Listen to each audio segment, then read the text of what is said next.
Wake up. The people are sick and tired. Next time somebody tells you we have a two-party system, say, no, you're wrong. We have Democrats, we have Republicans, and these guys. Fuck these Democrats! Where's That's Tom Suozzi, who replaced this guy up in New York City's Queens and Long Island district. He made headlines during his campaign when he called for greater border security, but he was also quite pragmatic. Keep out the bad guys, let in those we need to help our country grow safely and productively. Historically, the difference between Republicans and Democrats was very little. I mean, seriously, very little, and it still is. The size and role of government can be traced back to Hamilton's Federalists and Jefferson's Anti-Federalists. But today, the difference is there no longer is a Republican Party. The people are sick and tired of the finger pointing and the petty partisan bickering. They want us to work together.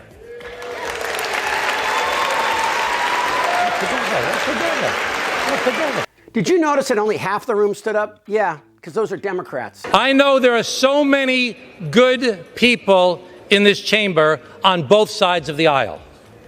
But people are worried about the cost of living. They're worried about the chaos at the border. They're worried about Israel, Gaza, and Ukraine. They look to Congress, and what do they see? The extremists get all the attention. We're letting ourselves be bullied by our base. We aren't getting anything done. We need less chaos and more common sense. Who could disagree with that? 70 million former Republicans? Let's remember who this guy replaced. And more to the point, it took a year and change to get this guy out of office. My question is, do you have no shame? But the MAGA party is void of sense, but full of common. And because they used to treat them very, very rough.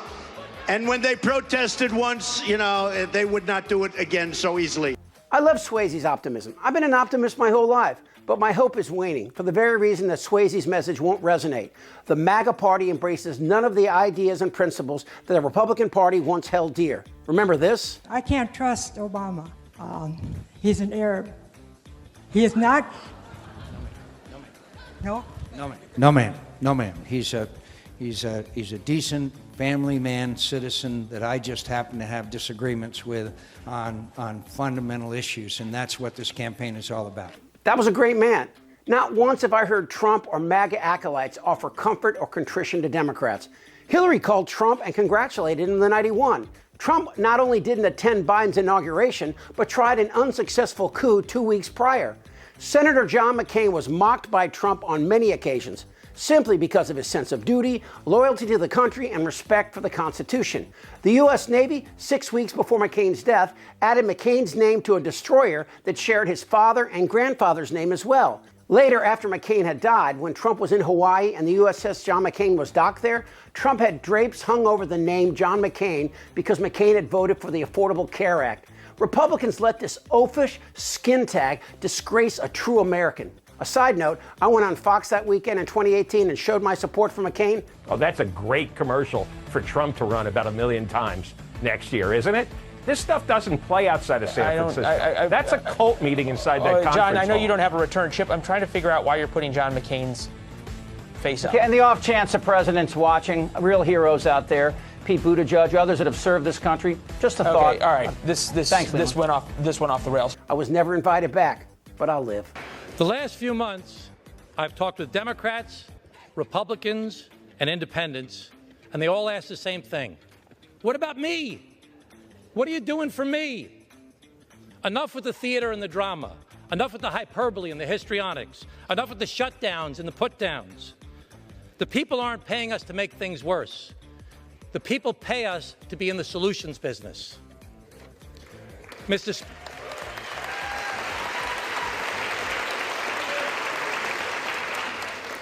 Speaker, you and I came to Congress together in 2017.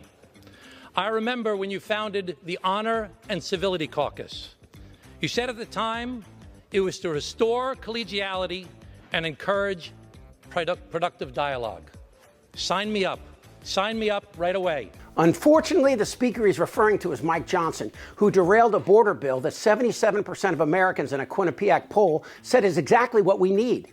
Johnson wouldn't even allow the House to vote on this bipartisan bill because Trump didn't want Democrats to get credit for it. But the action also stopped money for protecting U.S. troops in the China Sea and cut support for Ukraine and Israel. Now, I know what Suozzi is trying to do, and I get it. He wants the two parties to come together. But let's be honest, the MAGA party doesn't want that. MAGA's elected representatives and leaders of the MAGA movement have accused Democrats and Joe Biden of being sexual predators, pedophiles, Satanists who kill babies and drink their blood, among many other assorted crimes like impeachment inquiry, which collapsed after these MAGA puppets built a case on lies that originated from Russia. Mr. Speaker, I know you believe in collegiality and productive dialogue.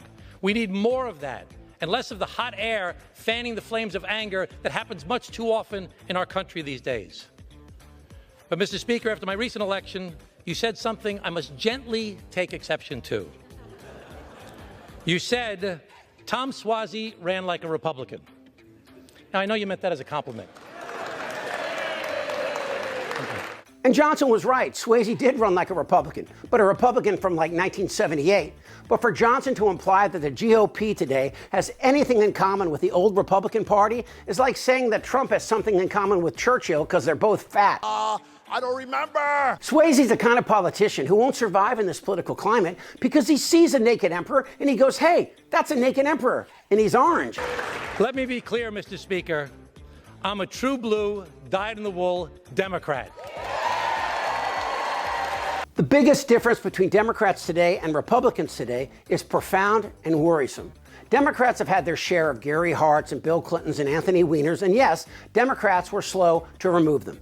But MAGA Republicans not only don't remove the bad seeds, they elevate them. Take Mike Johnson over Kevin McCarthy.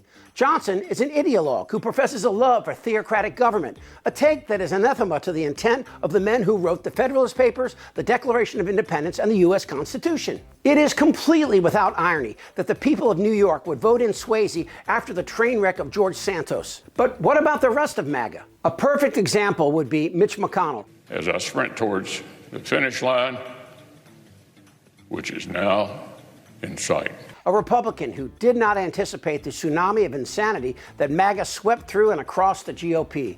And McConnell obviously was not familiar with the work of Mary Shelley, or he would have seen the Trump Frankenstein model growing in his own backyard. Trump was merciless toward McConnell even before January 6th, and now McConnell has called it quits. So I have to ask you, do you think his replacement will more resemble Barry Goldwater or Marjorie Taylor Greene? Is it true? Is the type of corruption we're going to see come out, is it going to be satanic worship? Like any patriot of the greatest country on earth, I'm willing to compromise to try and solve problems. Suozzi's nuanced message to Republicans not only falls on deaf ears, but enrages the angry bigots who may call themselves Republicans but aren't.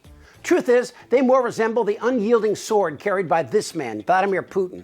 MAGA Republicans who have won the popular vote in a presidential election but once in the last 4 decades do not reflect the values that this flawed but nonetheless great nation reaches for. And you can't solve anything in an environment of fear and anger. Tom Suozzi has crafted a message that is in many ways Kennedy-esque, but I dare you to find such a message of hope and unity in MAGA. That's because as long as your party belongs to this sick, sociopathic, rapist traitor, MAGA cannot move on.